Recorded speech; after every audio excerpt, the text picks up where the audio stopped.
Hello दोस्तों, आज हम Chhattisgarh professional exam board civil engineering का जो आपका एग्ज़ाम हुआ था 2016 में, उस पेपर का पार्ट 7 करेंगे। जिन दोस्तों ने हमारे बाकी के पार्ट नहीं देखे हैं वो प्लेलिस्ट में जाकर देख लें। तो प्लीज़ आप लोग वीडियो को पूरा देखिएगा। पहला क्वेश्चन है, which of the following is not a non destructive testing method used for concrete. आपसे पूछा है निम्न में से कौन सा कंक्रीट टेस्ट के लिए एक नॉन डिस्ट्रक्टिव टेस्ट नहीं है। ऑप्शन आपको दिए गए हैं, rebound hammer test, pulse velocity test, core testing या फिर falling weight deflectometer test. Option D आपका सही रहेगा। अगला क्वेश्चन है, और ये क्वेश्चन आपका काफ़ी एग्जाम में पूछा जाता रहा है, percentage of silica in a good brick earth lies between. एक अच्छी ईंट में सिलिका का प्रतिशत इनमें से किसके बीच होता है। 5 से लेके 10% तक, 20 से लेके 30% तक, 50 से 60 तक या फिर 70 से लेके 80% तक। गुड ब्रिक अर्थ में सिलिका की परसेंटेज होती है 50 से लेके 60% तक। ऑप्शन सी आपका सही रहेगा।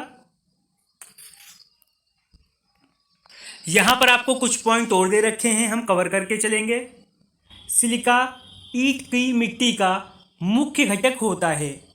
ईंट की मिट्टी में सिलिका की मात्रा होती है, यह आपका क्वेश्चन में पूछा गया था, 50 से लेकर 60% तक।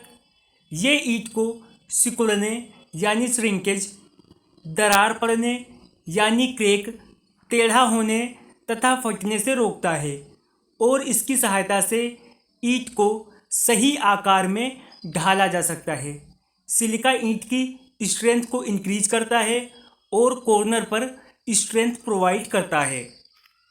फिर आपका लास्ट पॉइंट है, ईंट में सिलिका की मात्रा आवश्यकता से अधिक होने पर ईंट भंगुर हो जाती है और इसके किनारे झड़ने लगते हैं।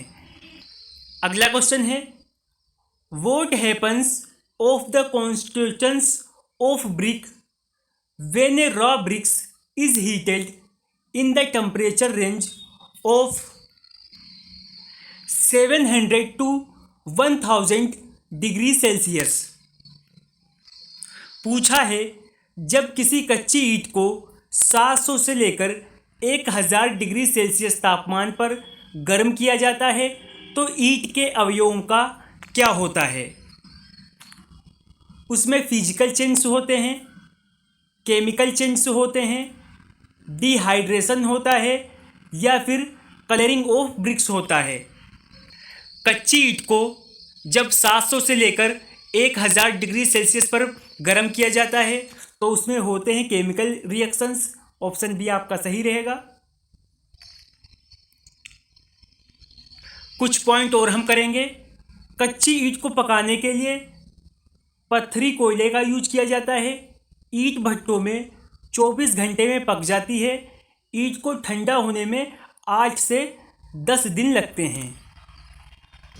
अगला क्वेश्चन है, as per the working stress method of reinforced concrete design, if a concrete has permissible compressive stress of P, then the modular ratio is approximately given as।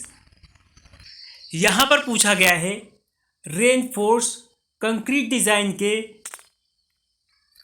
Working stress method के अनुसार concrete की permissible compressive stress P है तो उसका मापांक अनुपात लगभग क्या होगा।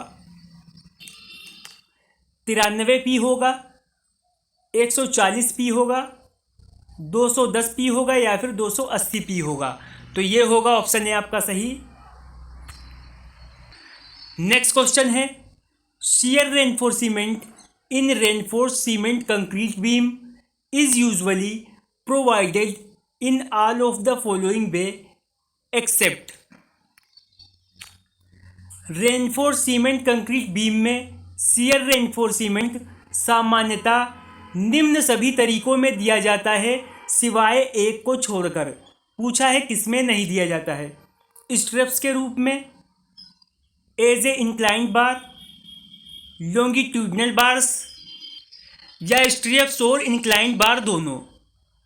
ऑप्शन सी आपका सही रहेगा, लॉन्गिट्यूडनल बार।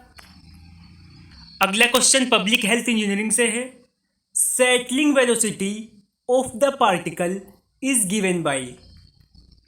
पार्टिकल की सेटलिंग वेलोसिटी किसने दी है? ऑप्शन आपको दिए हैं, डार्सी ने, ड्यूपिट ने, स्टोक ने या फिर इनमें से कोई नहीं। तो ये दी है स्टोक ने। ऑप्शन सी आपका सही रहेगा। अगला क्वेश्चन है, which of the following methods can not be used for estimating in the Situ density of compacted soil. पूछा है कॉम्पैक्टेड सॉइल का इन सिटू डेंसिटी एस्टीमेट करने के लिए निम्न में से कौन सा तरीका यूज नहीं किया जा सकता है? ऑप्शन आपको दिए हैं, sand replacement method, rubber balloon method, nuclear density method या फिर पिक्नोमीटर। तो यूज नहीं किया जा सकता है पिक्नोमीटर का। ऑप्शन डी आपका सही रहेगा। पिक्नोमीटर में जिस बोतल का यूज किया जाता है उसका आयतन होता है 900 मिलीग्राम। अगला क्वेश्चन है, coefficient of uniformity of A soil is.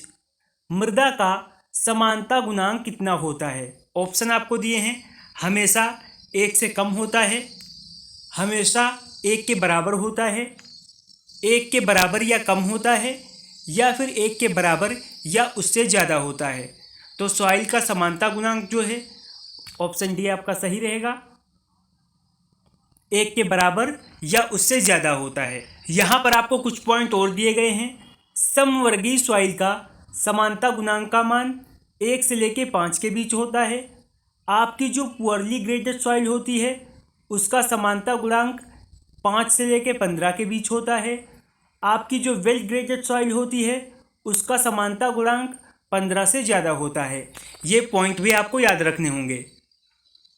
अगला क्वेश्चन है, which of the following is most important parameter for controlling durability of concrete. पूछा है कंक्रीट के टिकाऊपन को कंट्रोल करने के लिए सबसे महत्वपूर्ण पैरामीटर निम्न में से कौन सा है?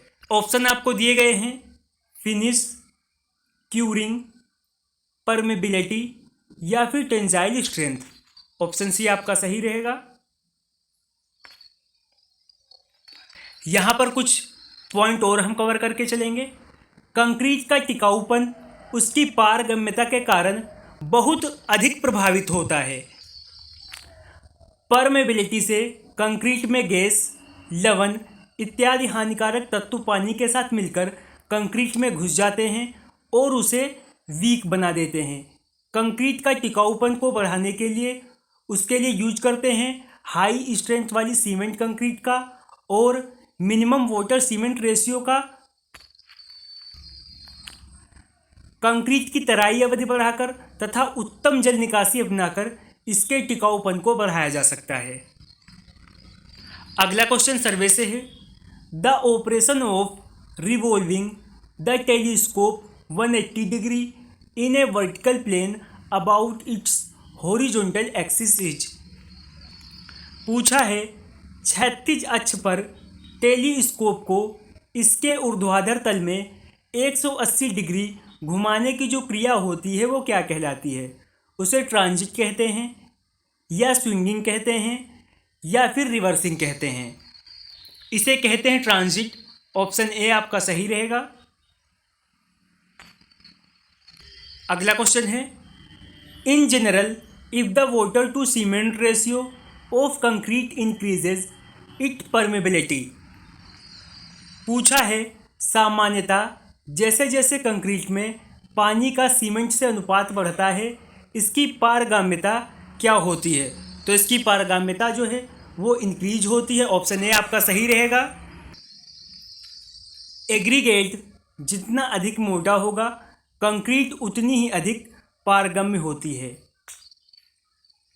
फिर आपका लास्ट क्वेश्चन है, a connection made using bolt in snug tight condition और rivet where the load is transferred by bearing of bolts और rivet again plate inside the bolt hole is referred as. पूछा है snug tight condition में bolt द्वारा अथवा rivet जिनमें load bolt या rivet की बियरिंग से बोल्ट होल के अंतर प्लेट के सहारे स्थानांतरित होती है, उसके द्वारा बना एक कनेक्शन क्या कहलाता है। ऑप्शन आपको दिए गए हैं।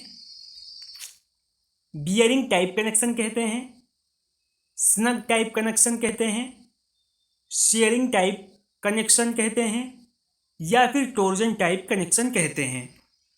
इसे कहते हैं bearing type connection. Option A आपका सही रहेगा।